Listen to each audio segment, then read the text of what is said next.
Los tiempos cambian, la verdad no.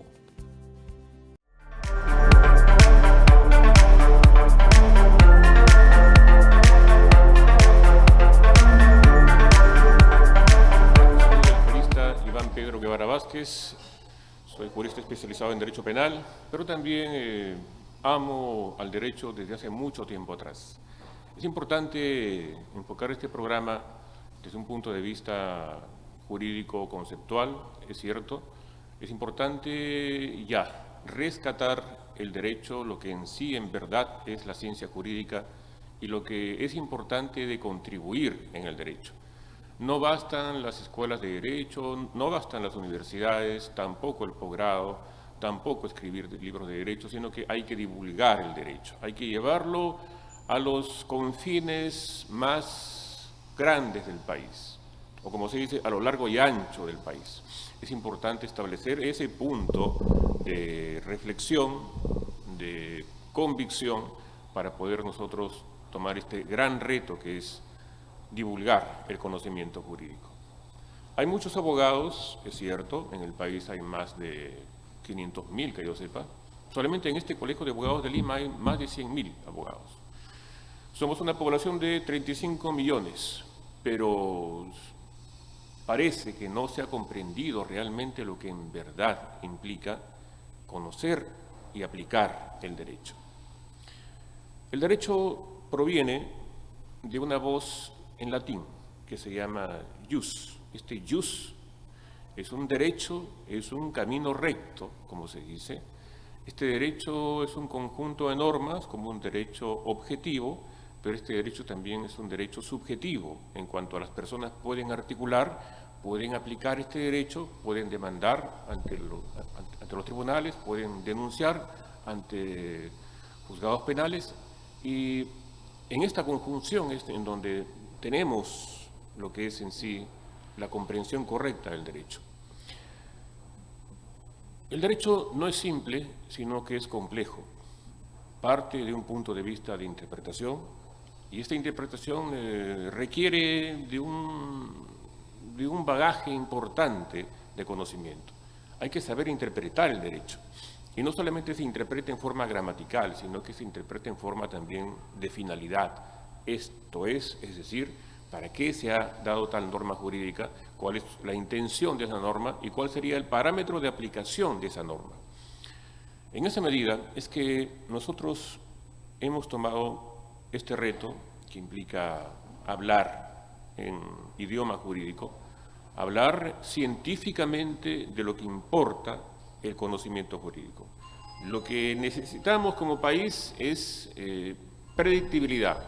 Necesitamos en el país conocimiento jurídico, necesitamos en el país lo que es necesariamente esta debida comprensión y debida aplicación del derecho. Entonces, en este universo jurídico, en este cosmos jurídico, es importante de dar unos primeros elementos conceptuales. El abogado es aquel profesional jurídico que se gradúa en Derecho, que estudia 6 años en una escuela de pregrado. El abogado a su vez puede tener maestría y doctorado, pero la base de todo, el elemento común para todos es el conocimiento jurídico. Entonces es importante saber en verdad lo que implica cada concepto jurídico, cada dispositivo legal, cada norma y cada principio jurídico. Si hablamos de derecho, hablamos de un derecho objetivo, en cuanto hay normas de por medio, por eso el término objetivo. La norma es algo objetiva, que se expide por un Congreso de la República, y este derecho objetivo no solamente se limita a normas, sino que también hay principios. Y de ahí ya hablamos de corrientes del derecho, el positivismo jurídico, hablamos de un normativismo jurídico, etcétera, pero es importante que sepamos muy bien lo que sería este conjunto de normas inspirado por directrices normativas, por principios jurídicos, y todo ello para poder interpretar primero y para poder aplicar después el derecho. En cursos que se llaman Introducción al Derecho se enfocan estos elementos, se enfocan estos temas, y es importante de tener cada elemento conceptual en claro para poder nosotros continuar después planteando nuevos retos en una casuística del derecho, en una problemática concreta que se puede presentar. El abogado defensor, por excelencia, defiende una posición, X o Y. El fiscal está obligado a investigar en forma objetiva, en forma imparcial. El juez está obligado funcionalmente a ser un tercero imparcial, a ser concretamente un no parte, es un tercero. El juez está obligado funcionalmente a no ser parte de ninguna de las personas que están implicadas en la demanda civil o ya sea en la denuncia penal. El juez está necesariamente vinculado con esta imparcialidad de contenido y también con esta imparcialidad, es decir, con esa capacidad de no ser parte. Pero sucede que en la vida real, sucede que en la sociedad concreta de carne y hueso humana, hay elementos de presión, hay problemáticas sociales, problemáticas políticas, que hacen que el derecho tenga una conflictividad en su aplicación. Pero ello es respecto a los abogados defensores, fiscales y jueces. Pero es aquel jurista, el que sería el científico del derecho, el que tiene la gran misión de conocer el derecho, plantear el derecho o replantear las categorías y presentar una solución correcta a los diversos conflictos jurídicos sociales. Ese es el jurista, el científico del derecho. Jurista no es cualquier abogado. El abogado defensor se dedica a defender sus casos, a abogar, a plantear sus argumentos respecto a sus clientes. Lo dirige ante un juez, litiga contra un fiscal, el fiscal de igual manera tiene su misión particular, el juez también, pero ellos son operadores jurídicos, ellos operan el derecho. Quien está obligado a premunir, a darle los insumos a esos operadores jurídicos, abogado defensor, juez, fiscal, es el jurista, es el científico del derecho. Ese científico del derecho es aquel que escribe libros, investiga, ¿no? Construye una mejor evolución del derecho, aquel que abre caminos jurídicos, aquel que reelabora categorías jurídicas, aquel que de alguna u otra manera recrea y crea categorías, elementos del derecho. Eso solamente lo puede hacer el jurista, el científico del derecho. Entonces cada uno tiene su misión, cada uno tiene su tarea, como se dice en el mundo del derecho. No todos tienen una igual inclinación, cada uno tiene su particularidad, pero en ese ámbito del jurista es en donde asumimos esta noble misión, este reto informativo, si valga la expresión, este reto de divulgación científica jurídica hacia la colectividad, en este caso hacia la población peruana. Entonces, es bueno que planteemos esa comprensión del derecho, esa formulación del derecho, para tener una mejor aplicación jurídica, obviamente, para que la misma sociedad peruana encuentre un mejor camino. Vamos a dividir este programa en tres partes. Una primera parte que es una exposición de un tema en particular, ahora como es la primera sesión, como es el primer programa, son elementos generales del derecho, pero vamos a poder en unos primeros 15 minutos plantear diversos temas del derecho, ya sea filosofía del derecho, teoría del derecho, o diferentes ramas jurídicas, derecho penal, derecho procesal penal, derecho constitucional, derecho civil, etc. Una segunda sección del programa se va a referir a recensiones. Una recensión es aquella, digamos, divulgación jurídica o aquellos comentarios jurídicos respecto a obras que se han dado del derecho. Una recensión es un comentario de una obra jurídica. Una recensión es una crítica científica, se entiende, de diversas obras del derecho, es decir, libros del derecho. Si hay algún elemento de cultura jurídica que se encuentre en los libros. Esos libros que nutren bibliotecas enteras son libros, en este caso, del derecho. Vamos a dedicar unos segundos, 15 minutos, a lo que serían esas recensiones de obras. Y finalmente vamos a dedicar una tercera sección de 30 minutos para entrevistar a diversos abogados y algunos juristas peruanos, de preferencia, para que ustedes tengan esta comunicación también, esta divulgación jurídica ante ustedes y para que conozcan también de una u otra manera, y si los conocen, para que profundicen su conocimiento y su información respecto a diversos autores de libros de derecho, de profesores de derecho, de algunos fiscales o jueces o abogados defensores, en este caso del derecho.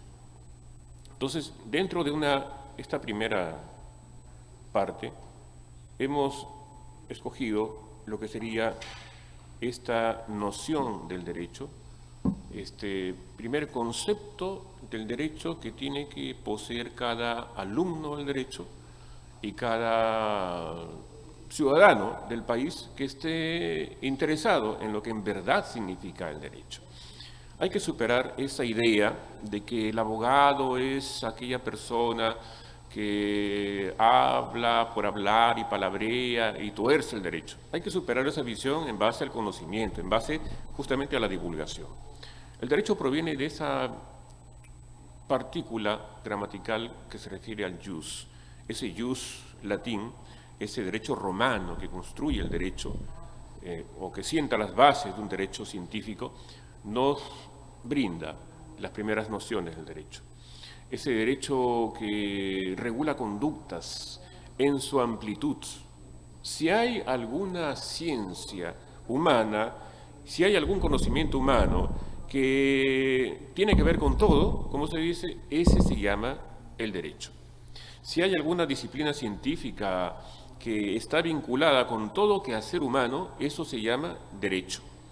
El derecho, de una u otra manera, es como el aire, es como el ámbito en el cual nosotros vivimos. Es el aire que respiramos para podernos sentir parte de una sociedad regulada, civilizada, ordenada. El derecho, de alguna u otra manera, es aquel instrumento de conocimiento que permite no destruirnos, que permite coexistir, convivir socialmente en paz. Y en el ámbito de una nación, en este caso la peruana, eso posibilita el poder dirigir el país de alguna u otra manera hacia un mejor destino. Obviamente, cada uno con su rol, cada uno con su función, pero hablamos en este caso estrictamente del derecho. Hay programas televisivos de señal abierta, de cable, etcétera, que no entienden correctamente lo que significa el derecho. Obviamente, un periodista que no es abogado difícilmente va a entender lo que es el derecho, no va a saber lo que es el derecho. Va a tratar de comprender lo que es el derecho, pero obviamente que al no ser abogado no comprende el derecho. Entonces, ahí hay un primer problema. Por tanto, es necesario brindarle a la colectividad, lo que incluye a los periodistas, lo que sería ese elemento necesario, ese elemento, ese insumo que es vital para que los periodistas, para que la colectividad en su conjunto, para que la población en su conjunto tenga conocimiento de lo que realmente implica hablar en términos jurídicos, hablar en términos conceptuales, correctos, científicos, en este caso del derecho. Entonces, si es así, estamos hablando que hay que plantearnos el tema del derecho, y acá sucede que la ética, de una u otra manera, está vinculada directamente con esta noción de jus en latín, con esta noción de camino correcto, con esta noción de elemento ordenador de conductas. En filosofía se hablaba de cosmos. El cosmos es un elemento que ordena todo, es un elemento armónico. Lo armónico es aquel elemento que brinda paz, satisfacción, que nos permite vivir en paz, desarrollarnos, que nos permite inclusive evolucionar. Lo contrario es el caos, pero en este caso hablamos en términos de un cosmos. Ese cosmos jurídico es el orden normativo, es el sistema jurídico que permite coexistir, que permite convivir en paz. Por tanto, es importante conocer las bases de este derecho. Es importante saber las bases normativas de una sociedad. Es importante divulgar el conocimiento jurídico hasta los más últimos rincones de cada país del mundo. Como el derecho no es único, sino que está inserto en la vida real, está inserto en la realidad cotidiana, el derecho tiene dependencia en cuanto a sistemas jurídicos. Hay un derecho que es de los ingleses, hay un derecho que es de los romanistas. Aquel sistema jurídico que se elabora en base a las costumbres, que se construye en base a un derecho consuetudinario de prácticas vivenciales, prácticas de siglos, es el derecho inglés, que tiene un sistema jurídico llamado del common law en inglés. Ese derecho común, basado en las costumbres, es un derecho que no nos pertenece porque no somos de la órbita del mundo anglosajón. Cuando España conquista el Tahuantinsuyo, España nos trae el sistema jurídico romanista, romano-germánico, también llamado continental. ¿Continental por qué? Porque es lo opuesto al derecho inglés, que es un derecho insular. Insular quiere decir de una isla. Ese derecho insular no nos pertenece, no somos parte de ese derecho inglés. Pues bien, históricamente entonces dependemos de ese sistema jurídico continental, romanista, que nos trajeron los españoles. En ese sistema romanista tenemos esta problemática, tenemos esta llamada dependencia jurídica de fuentes del derecho que por excelencia anclan en lo que sería una legislación. Pero obviamente una España que nos conquistó en el Tahuantinsuyo hace más de 400 años, esa España tenía una evolución jurídica diferente a la de ahora.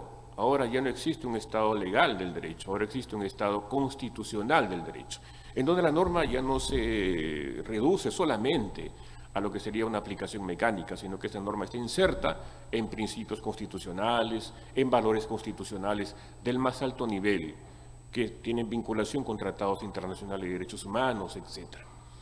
Entonces, por ese lado, es que reconociendo nuestra dependencia histórica del sistema jurídico romanista, romano-germánico o continental, es en las llamadas fuentes del derecho en donde tenemos que encontrar lo que sería la debida asimilación de conocimientos para poder nosotros comprender realmente lo que significa el derecho y para poder aplicar correctamente el derecho. A diferencia de una sociedad inglesa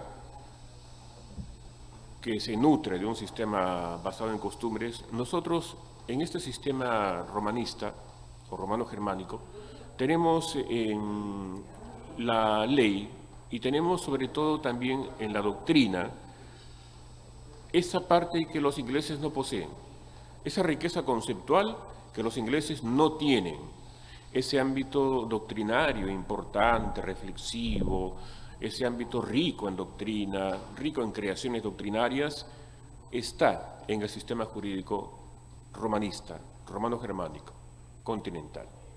De preferencia de los alemanes, que también pertenecen a ese derecho continental. Como le decía, el derecho continental, el sistema jurídico continental, es en oposición al sistema jurídico insular, que es el inglés.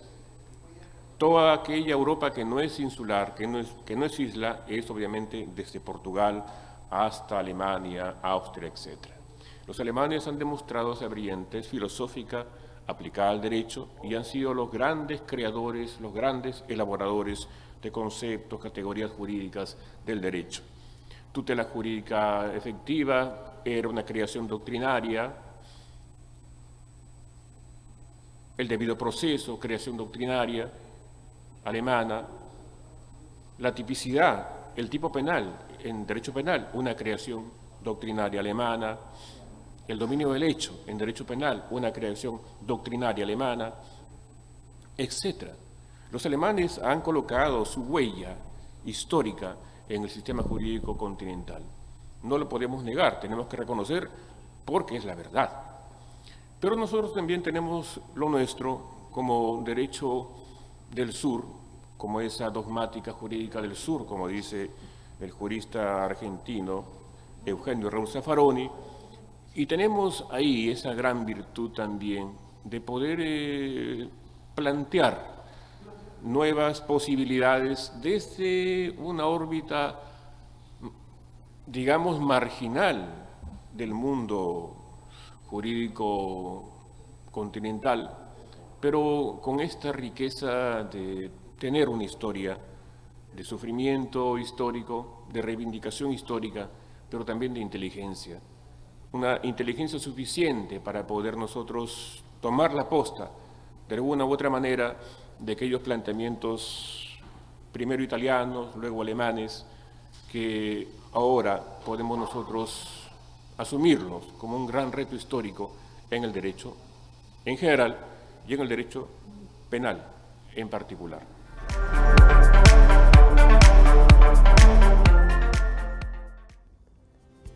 Los tiempos cambian, la verdad no.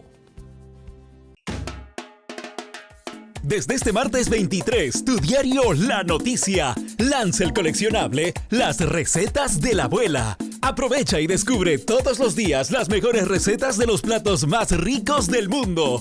Recuerda, desde el martes 23, reclama la tapa y la primera lámina gratis con tu diario La Noticia. Los tiempos cambian, la verdad no.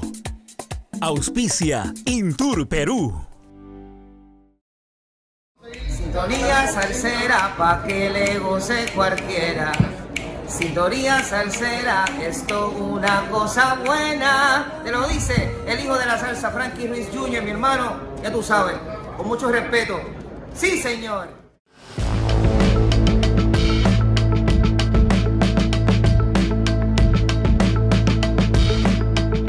Todos los días, aquí tendremos a los candidatos a las elecciones de 2026 en La Noticia Electoral.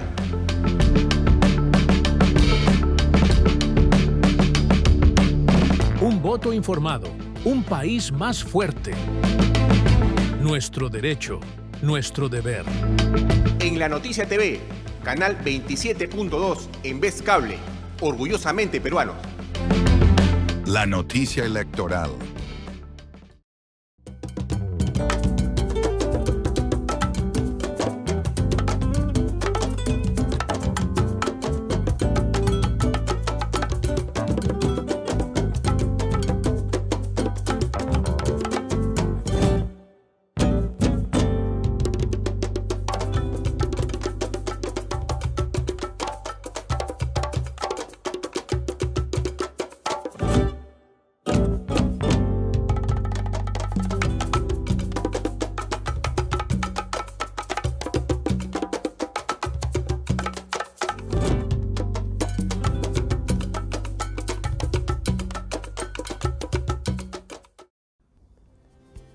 Los tiempos cambian, la verdad no.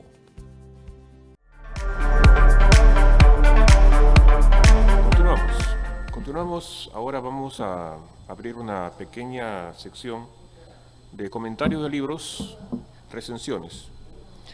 Un primer libro que vamos a comentar brevemente, es el libro El Parricidio.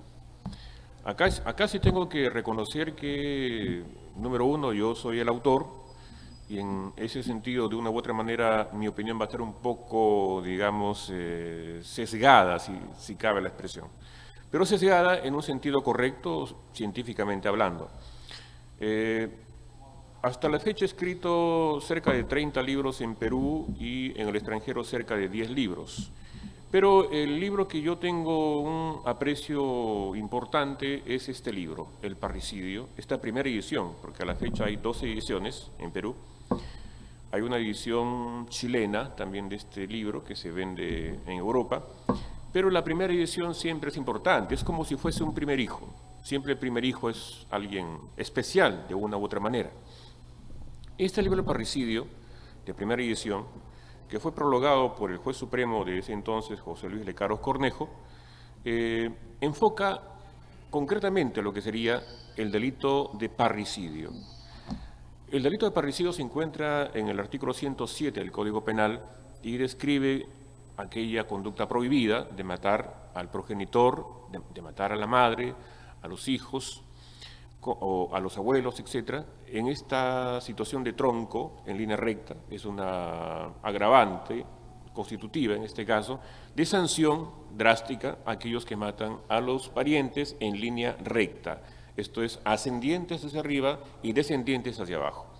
Pero acá, en este libro, vamos a hacerlo en forma concreta, este resumen, se trata de plantear las problemáticas concretas que se pueden encontrar en el parricidio. Por ejemplo, si un hijo es adoptado por una persona X y tiene también un padre biológico, ¿qué pasaría si este hijo biológico mata al padre biológico y mata también al padre adoptivo? ¿Cuál sería la solución correcta ahí respecto a la imputación? Porque aquí aparentemente serían dos padres. Esa es una de las problemáticas que este libro plantea en esta obra, El parricidio entre la infracción del deber y el feminicidio. Hemos encontrado una solución concreta a este ámbito, y es que la solución es una aplicación sistemática, interpretativa, respecto a lo que es el Código Civil.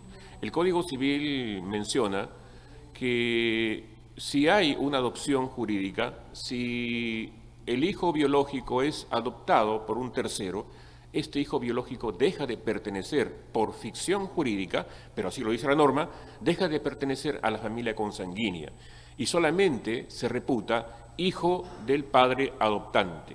Ese padre adoptante entonces se convierte en el único padre de ese hijo biológico que ya dejó de pertenecer a su familia consanguínea. Entonces, a la pregunta planteada, ¿qué delito comete aquel hijo biológico que mata al padre biológico y mata al padre adoptivo? Comete un delito de homicidio respecto al padre biológico y un delito de parricidio respecto al padre adoptivo. Es una obra importante, es una obra que podemos comentarlo prácticamente en todo un programa, sino que trazamos las líneas directrices de esta obra. Se trata de plantear lo que es el conocimiento jurídico correcto de todo lo que es solamente el delito de parricidio. El que mata al padre se llama, el delito que se refiere a la comisión del parricidio respecto al padre se llama parricidio propiamente dicho. Si se mata a la madre se llama matricidio, pero este matricidio pertenece al parricidio, es una forma. Si se mata al hijo o la hija se llama filicidio. Si el padre mata al hijo o la hija, si la madre mata al hijo o a la hija se llama filicidio, que es una modalidad del parricidio. Si se matan a los abuelos también es una modalidad del parricidio. Finalmente, respecto a la segunda obra, esta obra que se llama Ideas sobre qué es aprender y enseñar derecho en un pregrado, esta obra es del autor Marcial Rubio Correa. Marcial Rubio Correa es un profesor de la Universidad Pontificia Católica del Perú. Aquí tenemos una obra del año 2002 del Fondo Editorial de la Pontificia Universidad Católica del Perú, en donde plantea ideas interesantes, ideas en particular que podemos aquí brevemente mencionar, cuando en su página 25 de esta obra, en el capítulo No se aprende ni se enseña una rama, sino el derecho, aquí este autor, Rubio Correa, dice, por ejemplo, si el objetivo es conocimiento, comprensión y si ello se logra mediante el aprendizaje de partes, de sistema y de habilidades para lograr soluciones, entonces nadie aprende una rama del derecho, más bien, dice el autor, aprende de derecho a través de una rama. Esta idea es importante, es un concepto clave para entender que el derecho no solamente se refiere a parcelas, sino que se comprende el derecho para, en la comprensión del conjunto del derecho, aplicar a una rama en particular. Pero obviamente para poder comprender la rama hay que comprender el tronco, el árbol en su conjunto. Este autor nos brinda esa idea interesante que hemos mencionado en esta oportunidad. Finalmente vamos a comunicarnos, a ver si me confirman. Vamos a hacer una pausa para pasar a la entrevista.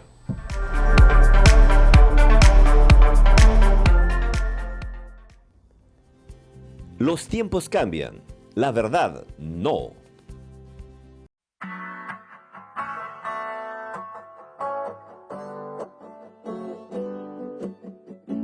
Los saluda Julio Palomino, conductor de Ventana Laboral, y estamos todas las semanas por La Noticia Perú, siempre cargando información de aspecto laboral, tanto para el sector trabajador como para el sector empleador. Sueños convertidos en empresas. Historias que inspiran.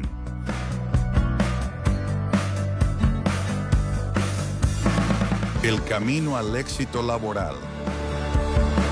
Las leyes y todo lo que concierne al ámbito de trabajo, y siempre por La Noticia Perú. Ventana Laboral en La Noticia TV. Desde este martes 23, tu diario La Noticia lanza el coleccionable Las Recetas de la Abuela. Aprovecha y descubre todos los días las mejores recetas de los platos más ricos del mundo. Recuerda, desde el martes 23, reclama la tapa y la primera lámina gratis con tu diario La Noticia. Los tiempos cambian, la verdad no. Auspicia Intur Perú.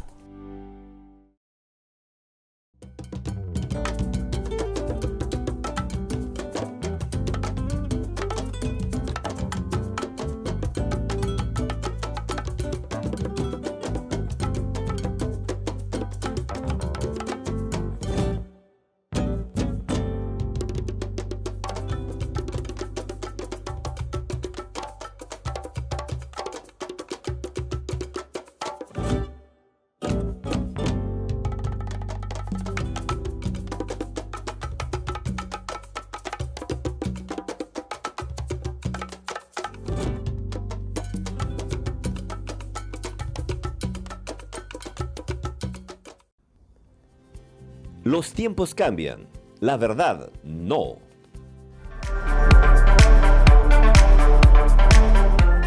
Regresamos con la entrevista, en este caso al jurista Óscar Peña González. Él es el fundador de una importante asociación jurídica, pionera en capacitación jurídica en el país, llamada APEC, esta Asociación Peruana de Ciencias Jurídicas y Conciliación, que fue fundada en el año 1998 aproximadamente. Nos comunicamos con el doctor. A ver, doctor, si me escucha. Sí, doctor. Buenos días. Buenos días. Buenos días, es un gusto comunicarnos con usted después de tiempo. Aquí era para entrevistarlo respecto a lo que actualmente sería la labor de capacitación jurídica, por un lado, y la labor de capacitación en conciliación, por otro lado. ¿Cómo podría actualizarnos su labor de capacitación? Sí, claro, muchas gracias, estimado doctor. Antemano, felicitarlo por su programa. Efectivamente, APEC es una institución pionera en tema de conciliación y en tema de cursos y pasantías internacionales. APEC está llenando un vacío que lamentablemente muchas facultades no están desarrollando el tema práctico de temas novedosos como inteligencia artificial, razonamiento probatorio, técnica de litigación oral y entre otros temas. Nosotros, APEC, realiza cursos, creo que somos los únicos en el Perú y a nivel de Latinoamérica que realizamos cursos y pasantías en Puerto Rico, Miami, Estados Unidos, Colombia, Argentina, Panamá y pronto Brasil, donde siempre invitamos a los mejores docentes con experiencia práctica en estos temas novedosos. Por ejemplo, Argentina nos lleva ventaja en tema de inteligencia artificial, donde tenemos un convenio con la prestigiosa Universidad de Buenos Aires. En Colombia también tenemos un convenio con la Universidad de Medellín, donde desarrollamos temas como razonamiento probatorio y técnica de litigación oral.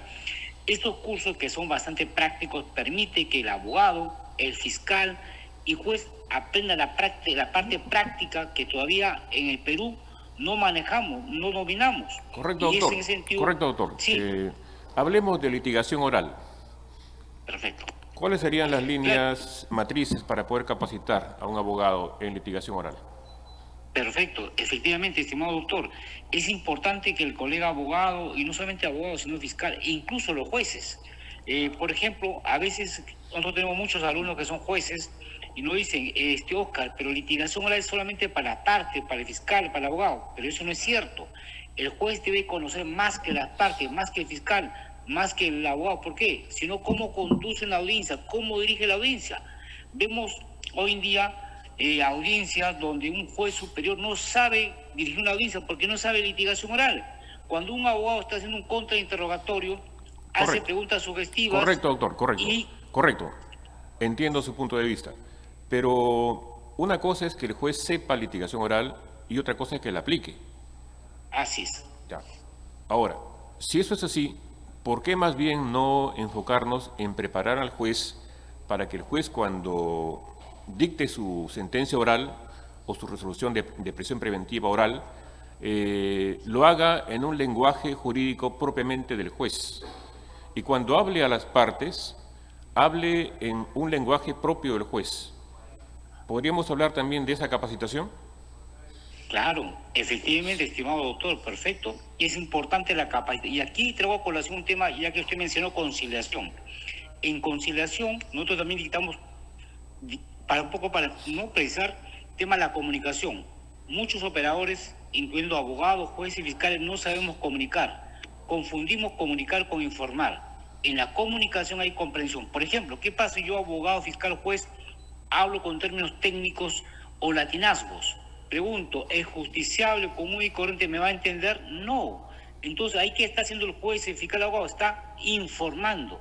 En cambio, en la comunicación tiene que haber feedback. Lo que yo digo, la parte me entienda, me comprenda. Entonces, es importante el tema de la comunicación. Muchos abogados en general no sabemos comunicar. Repito, en lugar de comunicar, ¿qué hacemos? Informamos. Y esto ocurre en la vida diaria. Cuando uno va a un médico, muchas veces los médicos, ¿cómo te hablan? Con términos técnicos médicos, y muchos no entendemos. Entonces, ¿qué está haciendo el médico? Informando, no comunicando.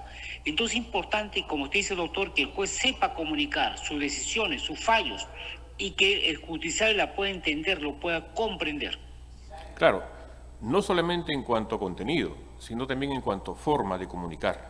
Porque una cosa es hablar en un lenguaje de litigación, que tiene que ser intensa, ¿no? Porque obviamente un litigante no puede hablar en forma pasiva.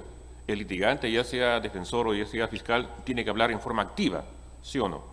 Activa, para que su posición argumentativa sea lo suficientemente atendible, directa al juez, para que este juez resuelva. Pero teniendo en claro que la mente del juez es una mente no robótica, sino humana, que necesita no pues 3 horas de exposición, ¿no? Sino algo puntual y en asuntos centrales para que este juez pueda procesar la información, y para eso hay que entonar la voz en un lenguaje de parte procesal. Pero en cambio el juez no es parte. Por tanto, cuando un juez dicta sentencia, tiene que hacerlo en forma imparcial. No puede, qué sé yo, gritarle al sentenciado, no puede hacer un lenguaje gestual o no verbal de condena, de reproche al imputado, porque se supone que es un tercero imparcial, ¿sí o no? Es alguien que está dictando sentencia en base al principio de imparcialidad. Ese juez también es un juez humano. Y sucede, doctor Oscar Peña, que el sistema procesal actual es un sistema garantista, ¿sí o no? Y este garantismo es un sistema profundamente humano. No se trata de destruir al imputado. Podrá ser un genocida, podrá ser alguien muy reprochable penalmente hablando, jurídico penalmente hablando, en cuanto a reproche penal que merece pena, pero de ahí hablar en términos de condena moral, gritándole al imputado, eso es otra cosa, ¿sí o no? Así es, eso es cierto, doctor. A veces, con todo respeto, salvo excepciones, los magistrados, como dicen, se creen dioses, ¿no? A veces maltratan al abogado, sobre todo, y con mayor drama justiciable. No es como pasa en otros países, a raíz de la experiencia que hemos tenido en Colombia, en Puerto Rico, hay una buena comunicación, una buena relación entre abogados, jueces y fiscales, ¿no? Pero acá a veces vemos los jueces, salvo, repito, excepciones, que maltratan al abogado, al justiciable, y eso no es así. Somos seres humanos en general. Tienen que ver lo que se llama la empatía, ponerse en el lugar del otro, pero muchas veces nos falta empatía a todos en general. Entonces es importante ese tema, ese punto de la empatía. No, cada cada operador jurídico, ya sea abogado, defensor, fiscal, juez, son roles, ¿no? Son roles que se desempeñan. Ayer fuimos abogados defensores, ayer fuimos fiscales, ayer fuimos jueces, ahora somos otra cosa. O sea, son roles, ¿sí o no?, que se intercambian. No son roles permanentes. No es así. Para terminar, doctor, la entrevista, respecto a la temática que se refiere al razonamiento probatorio, ¿ya? Este razonamiento probatorio ha sido muy mencionado en otros países, sobre todo en el ámbito europeo. En España, por ejemplo, ¿no?, se han mencionado temas puntuales. ¿Cuán importante es este tema puntual de este razonamiento probatorio? Efectivamente, es la nueva tendencia que están manejando los españoles, pero ahí hay una crítica que hacen colegas de Perú y también colombianos. Lo que pasa es que a veces, lamentablemente, ese tema es un punto importante de razonamiento probatorio, se está teorizando. A veces no aterrizan con casos reales, a veces son casos de libro, de biblioteca, como dice el colega Juan Ureta, de acá de Perú, que es muy reconocido en el tema de argumentación, razonamiento probatorio. Entonces es importante también una crítica constructiva de los colegas españoles, que son muy buenos, no merecemos, pero que manejen casos prácticos, casos reales, que se aplican en la vida diaria, y no casos, como dice el colega Ureta, estratosféricos, ¿no?, que son traídos así, y no casos reales, para aplicarlo en casos concretos. Entonces hay una crítica constructiva a los colegas españoles, que son muy buenos, no merecemos, pero hay que manejar también la parte práctica, aterrizar con ejemplos prácticos para que los futuros, o los magistrados, perdón, lo puedan aplicar al momento de resolver o decir en sus decisiones. Correcto, pero sucede también, doctor, que hay una especie de mala práctica, o culturalmente hablando, mala práctica jurídica, en cuanto a que se cree que lo que dicen en Europa siempre y necesariamente siempre es verdad. Y por tanto hay la creencia que si lo que se plantea en Europa se da, qué sé yo, en tal o cual forma, acá tiene que ser igual. Pero sucede que no es exactamente así, ¿sí o no? Acá tenemos una problemática diferente acá, ¿sí o no? Así es. También sucede, estimado doctor. También claro, sucede, a veces se piensa, sí. Discúlpenme, también sucede que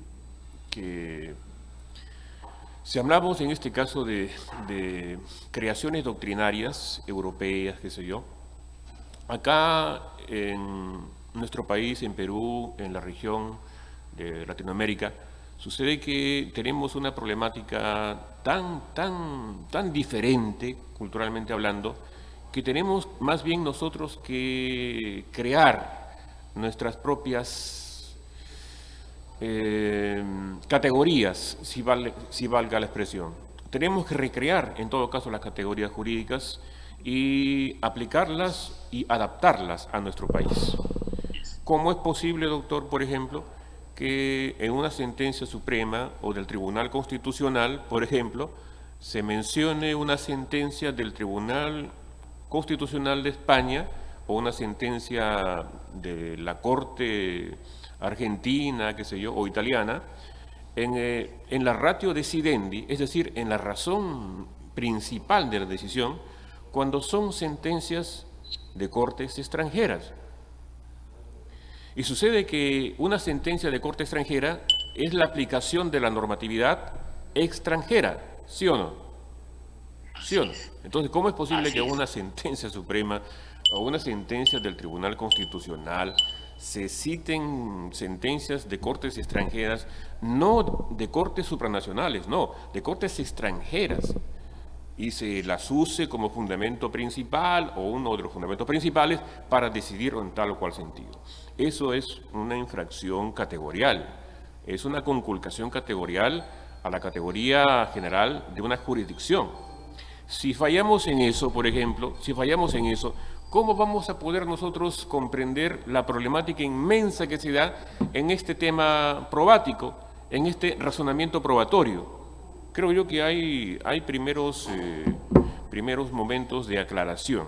Hay que aclarar las cosas, doctor, ¿no?, para poder capacitar en forma correcta, amplia, en forma válida, en forma permanente, como se dice, es necesario aclarar las cosas.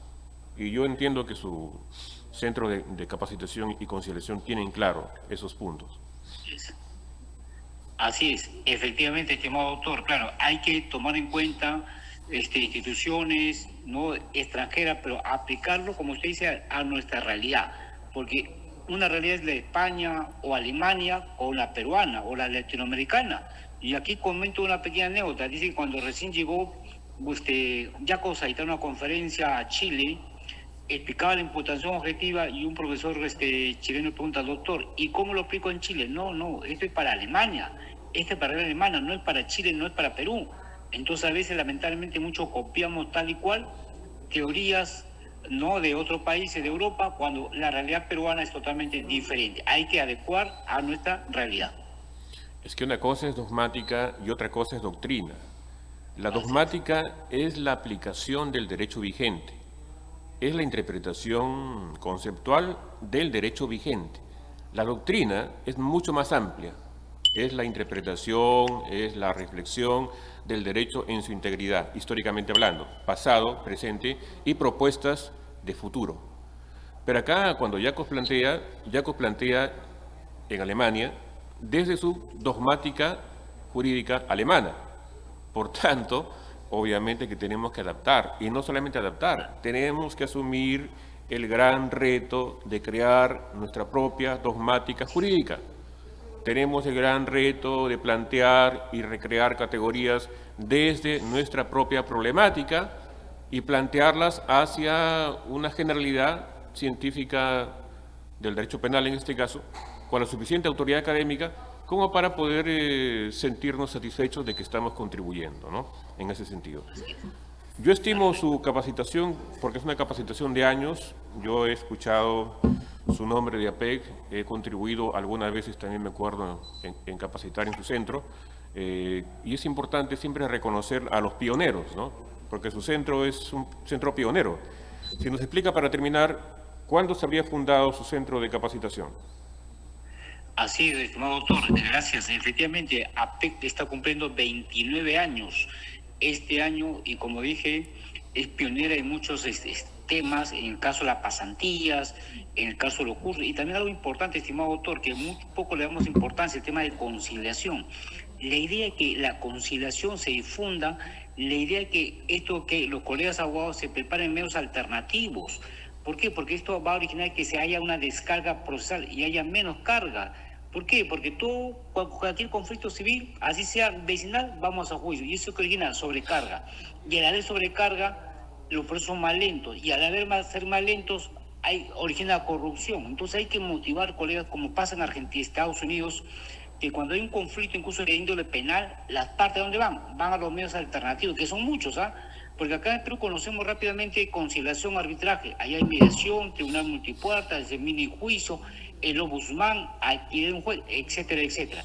Esa es la idea, para que solamente vaya a juicio un 5 o 6% y el 95% vaya a los medios alternativos. De esa manera vamos a lograr la eficiencia en la administración de justicia.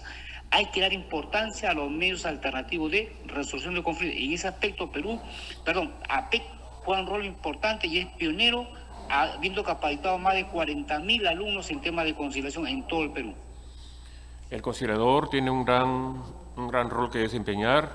El conciliador tiene que ser un agente de cambio también, para que la mentalidad litigiosa cambie un poco, ¿no? Cambie un poco y para que las personas se acostumbren a ver en esta etapa de conciliación extrajudicial una posibilidad de solución armónica, ¿sí o no? Y para eso el conciliador tiene una gran misión y también una necesidad de capacitación permanente, porque implica no solamente conocimiento, sino que también implicaría una actitud conciliatoria, un espíritu conciliatorio, ¿sí o no? Para poder llegar a las partes y para poder ser una especie de pacifista, ¿no? Para pacificar las cosas, para que las partes entiendan que es mucho mejor conciliar que llevar el conflicto hacia el Poder Judicial, que puede demorar 5, 10 o 15 años. Muchas gracias, doctor, por su entrevista. Encantado de haberlo entrevistado luego de bastante tiempo. Y no, pues aquí tiene usted acá su casa en cualquier momento para poder comunicarnos. Muchas Gracias, doctor. estimado doctor, por la entrevista y un saludo a todos los colegas jueces, abogados fiscales, y lo importante es que siempre hay que capacitarse constantemente. Eso es muy, muy importante para jugar un rol importante como operador de justicia. Perfecto, doctor. Muchas gracias. Gracias, doctor. Hasta luego. Terminamos acá y volvemos.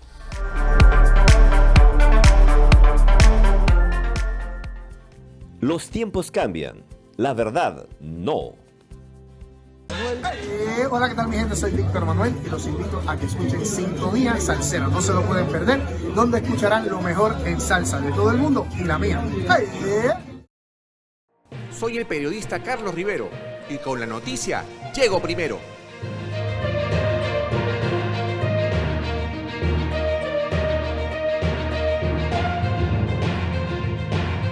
Los invito a la noticia al día, con entrevistas a los principales personajes para conversar sobre la coyuntura nacional e internacional.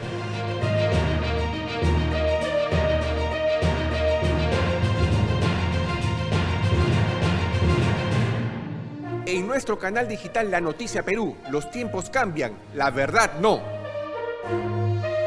La noticia al día, por La Noticia TV.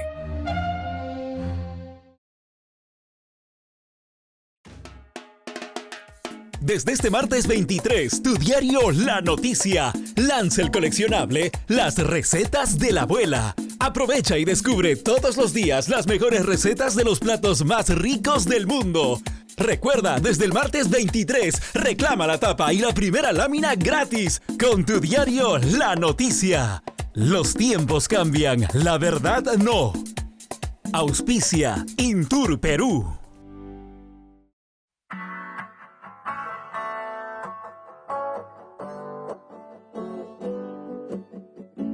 Los saluda Julio Palomino, conductor de Ventana Laboral, y estamos todas las semanas por La Noticia Perú, siempre cargando información de aspecto laboral, tanto para el sector trabajador como para el sector empleador. Sueños convertidos en empresas. Historias que inspiran.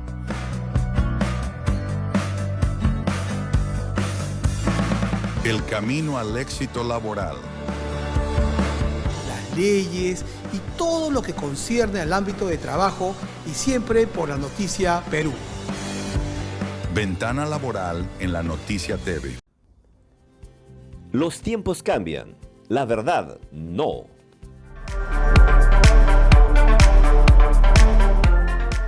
Después de haber visto la entrevista al doctor Peña González, es importante en esta primera transmisión asumir que hay necesariamente que aplicar correctamente las categorías y comprenderlas.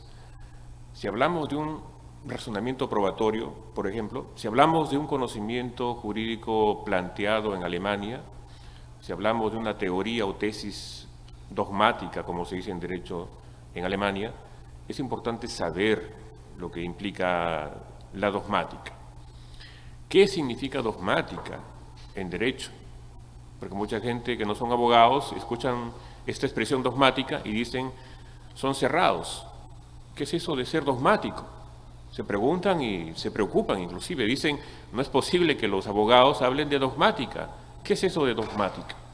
Entonces, para que eso quede claro, es importante diferenciar la expresión común del término dogmática, que se refiere a aquella creencia concreta, cerrada, esquemática, ¿no? El dogmático es aquel que se cierra, que no entiende otras ideas, que se oscurece en su propia comprensión limitada del mundo. Eso es dogmática en el lenguaje común. En cambio, en el lenguaje jurídico, dogmática es otra cosa. Dogmática jurídica significa lo que no se puede cambiar en el núcleo científico del derecho, lo que no se puede cambiar en el núcleo duro del derecho. ¿Y cuál es ese núcleo duro? Todo lo que significa acción, todo lo que es jurisdicción. Acción implica accionar, presentar una demanda, por ejemplo. El derecho de acción se concreta con una demanda. Alguien presenta la demanda en base a su derecho de acción. El derecho de accionar implica el derecho de demandar. El derecho de accionar implica el derecho de denunciar. Ese derecho de acción es núcleo duro del derecho. Es parte de la dogmática del derecho. El proceso penal, el proceso civil, el proceso en general es un elemento del núcleo duro del derecho, que no puede cambiar, no se puede distorsionar. El proceso implica garantías, implica publicidad, debido proceso, implica inmediación, por ejemplo. Si colocamos al juez una capucha y creamos tribunales militares encapuchados, estamos violentando el principio de inmediación, por ejemplo. Si hacemos que el abogado hable solamente 3 minutos, estamos violentando el derecho de defensa. El derecho de defensa, el derecho de acción, debido proceso, son partes fundamentales del derecho. No se pueden cambiar. Están ahí dogmáticamente hablando. Nos cerramos, pero para proteger ese núcleo duro. Lo que sí hay que desarrollarnos es en base a las categorías circundantes, en base a lo que implica aplicar el derecho en su debida magnitud. Por otro lado, existe en el derecho un fenómeno que se llama expansión indebida del derecho penal, en este caso. Si una persona tiene un problema con un vecino, firmaron un contrato, ¿ya?, para que haya una compraventa, y luego el vecino decide no vender. Dice, no, ya me arrepentí, no quiero vender.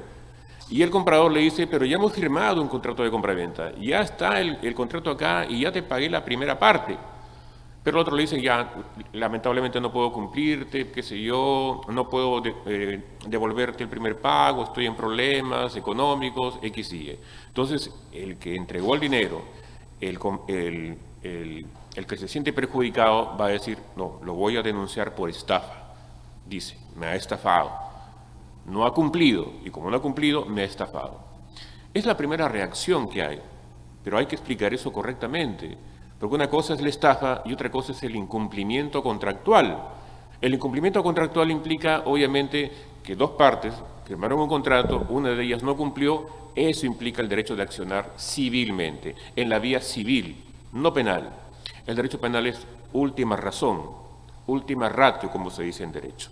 Ese última ratio implica las más graves conductas que se puedan dar.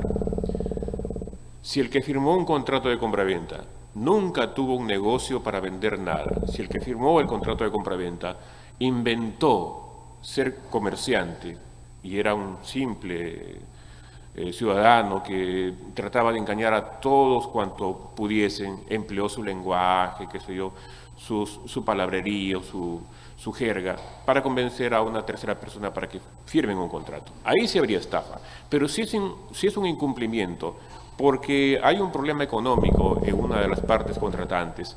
Si hay un incumplimiento en el pago, si no se pagó el monto total, sino parcial, ya no sería una estafa. Hay que verlo en ese sentido, hay que saber diferenciar las órbitas del derecho. Una cosa es accionar penalmente y una cosa es accionar civilmente. El derecho penal es última ratio. En cambio, si la conducta es muy grave, por ejemplo, es un homicidio, ahí sí. Si una persona mata a otra persona, necesariamente hay que acudir ¿a dónde? A la vía penal. Hay que presentar la denuncia penal ante la Fiscalía y la Fiscalía va a investigar y va a dirigir su investigación ante el juez, acusando al imputado para que el juez resuelva. Todo eso forma parte de los núcleos duros del derecho. Pero no es que la dogmática jurídica sea algo negativo, sea un fanatismo del derecho, no es un fanatismo como tal. No nos cerramos, no somos fanáticos religiosos, etcétera, sino que es un término que se ha acuñado para poder defender los elementos básicos consustanciales al derecho, en este caso al derecho penal. Lo que sí hay que tener cuidado es en aplicar correctamente lo que implica el conocimiento jurídico. Como le decía al doctor Óscar Peña González, no se debe citar sentencias de cortes extranjeras, ya sea Alemania, Bolivia, Argentina, porque una sentencia de una corte extranjera es la aplicación de la legislación de ese país extranjero. Por tanto, no debemos, es un principio de conocimiento importante que todos los abogados y operadores jurídicos, defensores, fiscales y jueces deben de ser conscientes. No se debe aplicar en las sentencias peruanas, en nuestras sentencias nacionales, ya sea de la Corte Suprema o del Tribunal Constitucional, no se debe citar sentencias extranjeras. No como ratio decidendi, no como razón de la decisión. Eso se llama ratio decidendi, la razón de la decisión. El juez tiene que basarse en la legislación nacional. El juez peruano tiene que basarse en la legislación peruana. Es más bien en el ámbito doctrinario en donde no habrían límites para citar. Y ahí sí vamos a terminar diciendo que siempre es importante leer, capacitarse en doctrina, porque no hay pierde en lo absoluto. No hay mayor riqueza que ser un buen lector. Si dentro de una divulgación científica cabe un momento importante, ese momento importante se llama el elogio de la lectura. Hay que elogiar y hay que recomendar que los abogados y en general todos los peruanos se acostumbren a leer. Eso nos potencia, ni se imagina. A mayor lectura, mayor amplitud de conocimiento, mayor capacidad de concentración, mayor capacidad de encontrar en cada parcela del conocimiento jurídico o en general una riqueza inexplorada que se va explorando cada vez más y vamos encontrando un camino de luz permanentemente. Y de una u otra manera esa capacidad de lectura nos transforma para bien en una mejor persona. La cultura de una u otra manera nos permite mostrarnos como mejores seres humanos. Y en este caso, si hablamos del derecho, obviamente que es una lectura jurídica. Es una lectura jurídica y como estamos en el Perú, debemos de leer primero a nuestros propios autores, a nuestros propios juristas. Obviamente a los juristas clásicos del siglo pasado, el siglo XIX, el siglo XVIII, comenzando por los italianos, en derecho penal, Carrara, en derecho penal, en el siglo XX, Roxin, Jacobs, de Alemania, etc. Entonces, para poder terminar esta primera transmisión, nosotros entendemos que hay mucho por hacer. En este cosmos jurídico, en este universo jurídico, hay mucho por hacer. No nos interesa que tengamos una posición parcial. Eso es propio del litigio judicial. Cada abogado defensor defiende su posición. Acá estamos hablando de conocimiento jurídico, estamos hablando de ciencia jurídica, que se cristaliza por excelencia con las obras jurídicas, los libros jurídicos publicados en el país o en el extranjero.